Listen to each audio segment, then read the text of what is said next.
भगवान श्री कृष्ण की 8 पटरानियाँ थीं। सबसे पहले भगवान ने रुक्मणी जी से विवाह किया और फिर उन्होंने जामवंती और सत्यभामा जी से विवाह किया, परंतु इन दोनों के विवाह का कारण बनी श्यामंतक मणि।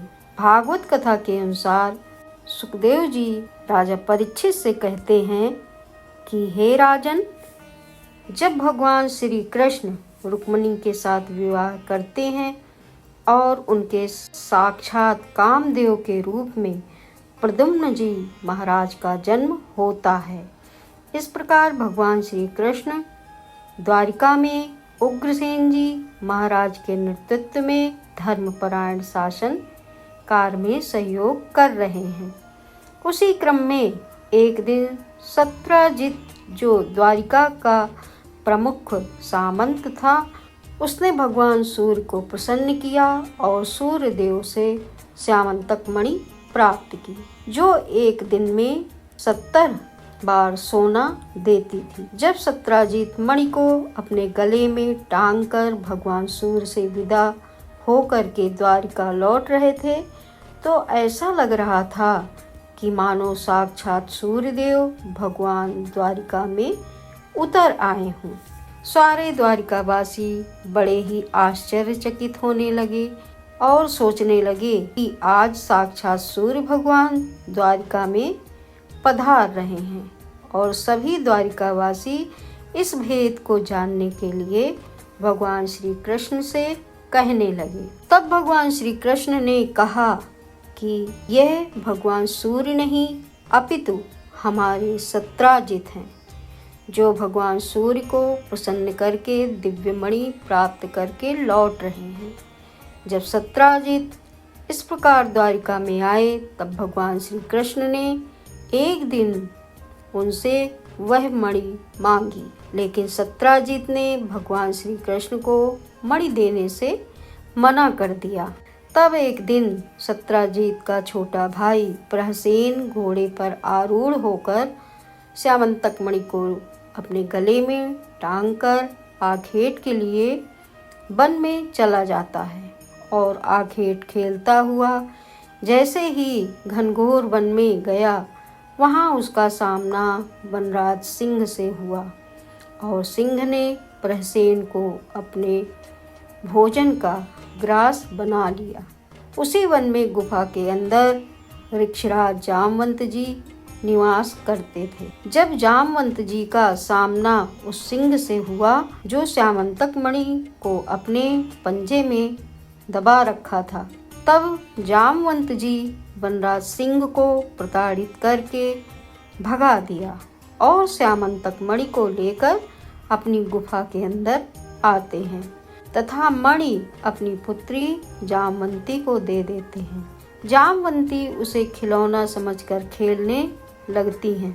जब प्रहसेन कुछ दिनों तक नहीं आया और मणि का भी कोई पता नहीं लगा, तब सत्यजित ने कहा कि मेरे छोटे भ्राता को श्री कृष्ण ने मार दिया, क्योंकि उन्होंने मुझसे श्यामंतक मणि मांगी थी। तब मैंने उनको मणि देने से मना कर दिया था, इसलिए कृष्ण ने ही उस मणि को प्राप्त करने के लिए मेरे भाई प्रहसेन का वध किया है।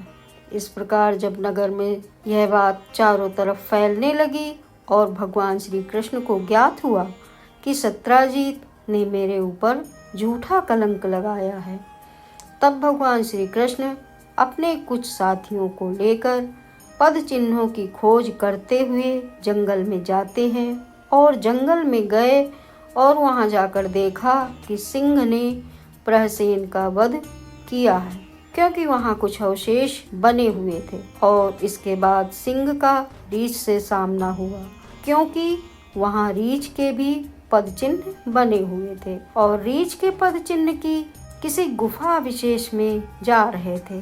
तो भगवान श्री कृष्ण ने अपने साथ आए साथियों को बाहर खड़ा करके कहा कि देखो, मैं जब तक नहीं आ जाता, जब तक तुम बाहर ही खड़े रहना। ऐसा कहकर श्री कृष्ण गुफा के अंदर प्रवेश करते हैं। वहां जाकर के देखा कि जामवंत जी की पुत्री जामवंती मणि से खेल रही है। भगवान श्री कृष्ण को देखकर जामवंत जी कहने लगे, अरे मानुष, तुम कौन हो और मेरी इस गुफा में मेरी अनुमति के बिना कैसे आए हो? तब उन्होंने कहा, मैं श्री कृष्ण हूँ और मैं मेरे ऊपर लगे हुए इस कलंक को दूर करने के लिए श्यामंतक मणि को लेने आया हूँ।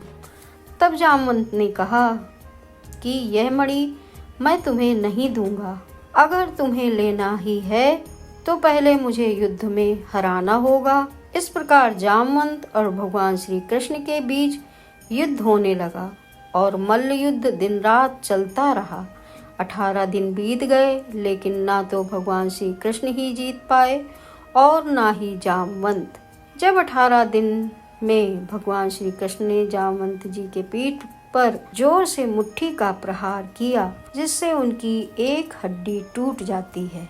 जैसे ही उनकी पसली टूटी, तत्काल भगवान श्री कृष्ण के चरणों में जामवंत जी गिर गए और कहते हैं कि भगवान, मैं पहचान गया हूँ, आप मेरे आराध्य देव भगवान श्री राम हैं, क्योंकि आपने ही मुझसे राम अवतार में कहा था कि आप मुझसे मिलोगे और जो संकेत दिया था कि जब तुम्हारी पसली टूट जाए तो समझना कि मेरा अवतार हो गया है। अब मैं पहचान गया हूँ, मुझे क्षमा करना। भगवान श्री कृष्ण ने जामवंत जी को अपने गले लगाया। तब जामवंत ने कहा कि आप कृपा करके मुझे मेरे आराध्य श्री राम के दर्शन करा दीजिए। तब भगवान श्री कृष्ण ने श्री राम रूप के दर्शन जामवंत को करा दिया। तत्पश्चात जामवंत जी ने कहा कि प्रभु, मेरे ऊपर कृपा करके मेरी पुत्री जामवंती से विवाह कीजिए, फिर दहेज स्वरूप यह श्यामंतक मणि मैं आपको दूंगा। इस प्रकार हे राजन, जामवंती का विवाह जामवंत जी भगवान श्री कृष्ण के साथ करते हैं और दहेज स्वरूप श्यामंतक मणि भगवान श्री कृष्ण को दे देते हैं और फिर वहाँ से भगवान श्री कृष्ण विदा लेते हैं। भगवान जामवंती को लेकर बाहर आए और बाहर खड़े सभी अनुयायियों को श्यामंतक मणि दिखाई और सारा वृत्तांत कह सुनाया। इस प्रकार भगवान श्री कृष्ण ने अपने राज दरबार में सत्राजित को बुलाकर श्यामंतक मणि उसे देते हैं और सारा वृत्तांत कह सुनाते हैं। इस प्रकार भगवान श्री कृष्ण ने अपने ऊपर लगे चोरी के कलंक को हटाया।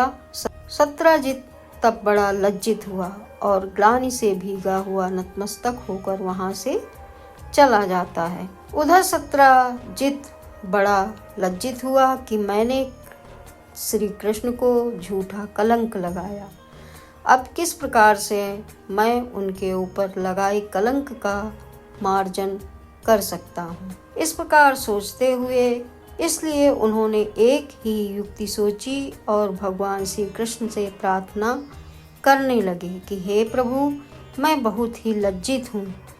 मैंने बिना सोचे ही आप पर झूठा आरोप लगा दिया है।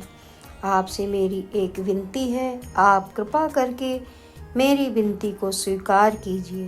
प्रभु, मैं अपनी पुत्री सत्यभामा का विवाह आपसे करना चाहता हूँ। जब इस प्रकार सत्राजित ने अपनी पुत्री सत्यभामा का विवाह श्री कृष्ण के साथ करने की इच्छा व्यक्त की, तब भगवान श्री कृष्ण ने भी इसमें अपनी सहमति प्रदान की। तब वेदोक्त रीति से शुभ समय और शुभ मुहूर्त में भगवान श्री कृष्ण और सत्यभामा जी का विवाह संपन्न होता है और सत्राजित श्यामंतक मणि भगवान श्री कृष्ण को कन्यादान स्वरूप प्रदान करते हैं, लेकिन भगवान श्री कृष्ण ने उसे स्वीकार करके पुनः सत्राजित को ही लौटा देते हैं और कहते हैं कि मणि आप अपने पास रखिए और इससे जो धन प्राप्त होता है वह राजकोष में जमा कराते रहिए। इस प्रकार भगवान श्री कृष्ण का सत्यभामा व जामवंती जी के साथ विवाह संपन्न हो जाता है। जय श्री कृष्णा, जय श्री कृष्णा, जय जय श्री कृष्णा।